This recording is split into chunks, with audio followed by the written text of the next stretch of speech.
আসসালামু আলাইকুম, কেমন আছেন সবাই? আশা করি ভালো আছেন। চলে আসলাম আরো নতুন একটি ভিডিও নিয়ে। আপনারা স্ক্রিনে দেখতে পাচ্ছেন একটি রিবন বা ফিতা। তো আজকে আমরা দেখব কিভাবে রিবন বা ফিতা ডিজাইন করতে হয়। প্রথমেই আমরা ইলিপস টুল থেকে একটি ইলিপস নিব। দেখতে পাচ্ছি এখানে একটি ফরগ্রাউন্ড কালার আছে, আমরা কালারটিকে নান করে দেব এবং স্ট্রোক নিব ব্ল্যাক কালার।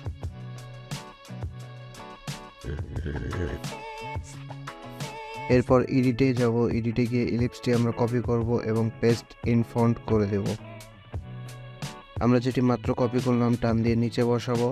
নিচে বসিয়ে এটি জুম করে দেখবো যে দুইটার পজিশন একদম সমান আছে কিনা, এটা একদম মিলিয়ে নিতে হবে, না হলে ঠিকঠাক মতো ডিজাইনটি হবে না। দুইটাকে পজিশন মতো বসানোর পর আমরা এটি অ্যালাইন করে নিব।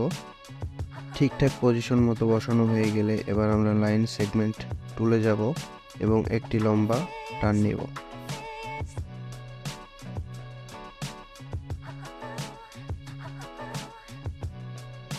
আমরা এটাকেও কপি অ্যান্ড পেস্ট করব। কপি পেস্ট হয়ে গেলে আমরা যে এই লম্বা স্ট্রোকটা নিয়েছি সেটা বাম পাশে ঠিক অ্যাঙ্কার পয়েন্টে বসাবো এবং যেটা মিডলে আছে সেটাও ঠিকঠাক মতো পজিশনে বসাবো। আমি কোন পজিশনে বসাচ্ছি আপনারা দেখুন। পজিশন মতো বসানো হয়ে গেলে আমরা এই দুইটাকে অ্যালাইন করে নিব।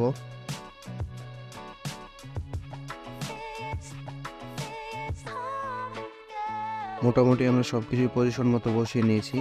এবার আমরা যাব সিলেকশন টুলে এবং সবগুলোকে সিলেক্ট করব একসাথে এবং তারপর যাব সেভ বিল্ডার টুল। সেভ বিল্ডার টুলে যে কোনো একটি কালার নিয়ে নিব বোঝার সুবিধার্থে এবং এইখানে এবং এইখানে একটা ক্লিক করব। ক্লিক করে এগেইন যাব সিলেকশন টুলে, যেগুলো শেপ বিল্ডার টুল দিয়ে বানানো হয়েছে সেগুলো রেখে বাকি সব কিছু ডিলিট করে দেব।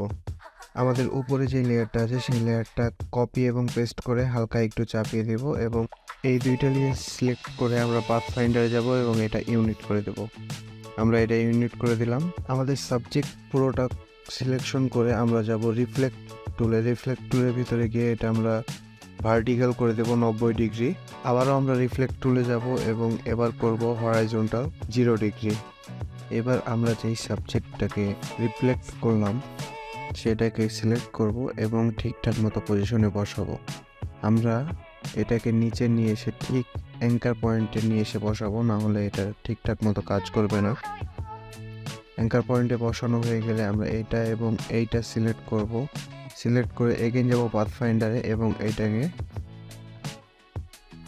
আবারও ইউনিট করে দেব। ইউনিট করা হয়ে গেল। এবার আমরা পুরোটাকে সিলেক্ট করব এবং এটা একটা কপি করব। কপি করে আমরা আবার নিচে বসাবো। নিচে নিয়ে এসে ঠিক এই পজিশন মতো অ্যাঙ্কার পয়েন্টে বসিয়ে দেব। বসিয়ে দেওয়া হয়ে গেলে আমরা আবার এইটা এবং এইটা সিলেক্ট করব। এগেন পাথ ফাইন্ডারে যেয়ে এটাকেও ইউনিট করে দেব। এভাবে আমাদের যতগুলো ইচ্ছা এখন আমরা ততগুলো কপি করতে পারি।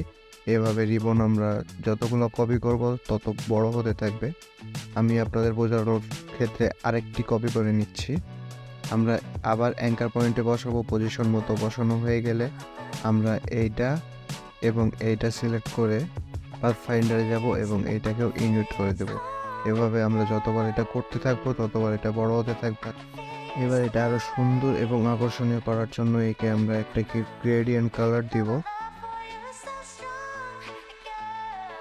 আমাদের উপরে যতগুলো লেয়ার আছে আমরা সব লেয়ারগুলো সিলেক্ট করব। কন্ট্রোল শিফট চেপে অবশ্য সিলেক্ট করতে হবে। সিলেক্ট করা হয়ে গেলে আমরা পেইন্ট টুল থেকে এই গ্রেডিয়েন্ট কালারটা দিব এবং গ্রেডিয়েন্ট বক্সে গিয়ে আমরা কালারটা ঠিকঠাক মতো ম্যাচ করে নিব। কালার ম্যাচ করা শেষ। এবার আমাদের ভিতরের টুলগুলো আমরা একইভাবে সিলেক্ট করব। পেইন্ট টুলে যাব এবং এটাকেও গ্রেডিয়েন্ট কালার দিয়ে দিব। এবার এখানে কিছু বাকি পয়েন্ট আছে যেগুলো হচ্ছে আমাদের সেভ বিল্ডার টুলের সময় যে কালারটা নিয়েছিলাম সেটাই আছে, সেগুলো পরিবর্তন করে ফেলবো। সেইগুলোতে এই যে ডার্ক টাইপের যে কালারটা আছে আমি কালার কোডগুলো ডিসক্রিপশন বক্সে দিয়ে দেবো। এই কালারগুলো আমরা করে নেব।